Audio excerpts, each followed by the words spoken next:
Well, now to a health story that's raising a lot of eyebrows this morning. A British Columbia man went to the ER twice with stomach pains, only for doctors to miss his terminal cancer both times. Let's bring in Steve Niles, who is covering the story for us this morning.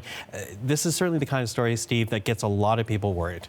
It really does, and it's the sad treatment of one man, Karel Pekarek, and what might have been better treatment in his final days of his life. It all started back in June when the 75-year-old went to Vancouver General Hospital seeking treatment for stomach pains. They said it was simply constipation. They sent him home and ordered him to take laxatives. Well, 5 days later, the pain was still there. He went to a different hospital, Royal Columbian Hospital in New West. A second round of blood tests was performed, but he got the same diagnosis. It is just constipation. He was sent home, and according to his former partner, what the doctors were telling him did not help. We went home, and this went on for about a month and a half. And we went to our family doctor with the result that we had, because Karl was still very unwell. And the doctor then was totally surprised of how the emergency doctor in those two hospitals couldn't read the fact that the blood level of Karl in certain area showed that definitely there was something very important and that needed to take attention right away. Now, what that family doctor found a month and a half after he was at the hospital, that family doctor said you have stage 4 cancer in your gallbladder. A very frustrating moment for this family as well about what might have been had he gotten a diagnosis earlier. And because of the treatment they say they got with the hospitals and the doctors, the family was left looking for answers. And Karel Pekarek's daughter says she had to go online to find them. Have a listen. We learned everything from Google, talking to the American Cancer Society.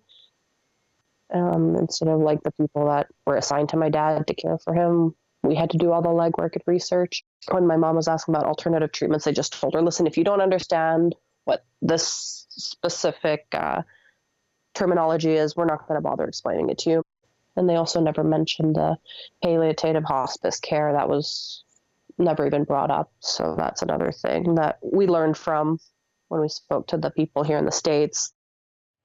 Karel Pekarek, he died on October 12th, just a few months after getting that diagnosis. His family wondering what might have been had they gotten that word about his cancer earlier, not necessarily to save his life, but Michael, it certainly, they say, would have made his final weeks certainly more comfortable. And, you know, to hear their pain, you can understand where they're coming from. But what are the hospitals saying about all this? Very little at this point. They are citing privacy for why they won't go into this. They say they are going to conduct a review, however.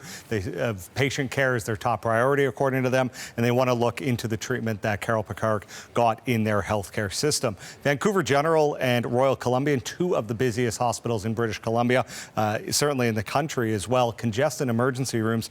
Experts estimate that in emergency rooms, 10 to 15% of patients can be misdiagnosed. According to the expert that gave us this number as well, Pat Crosscarry, he says that number could be higher. Leading to these misdiagnoses, according to that expert, it is physician error to blame in about 3/4 of the cases. So something to be cognizant of when you go to the hospital getting these treatments, that maybe it's always worth getting that second opinion. Michael? Okay, Steve, thank you for that. You're welcome.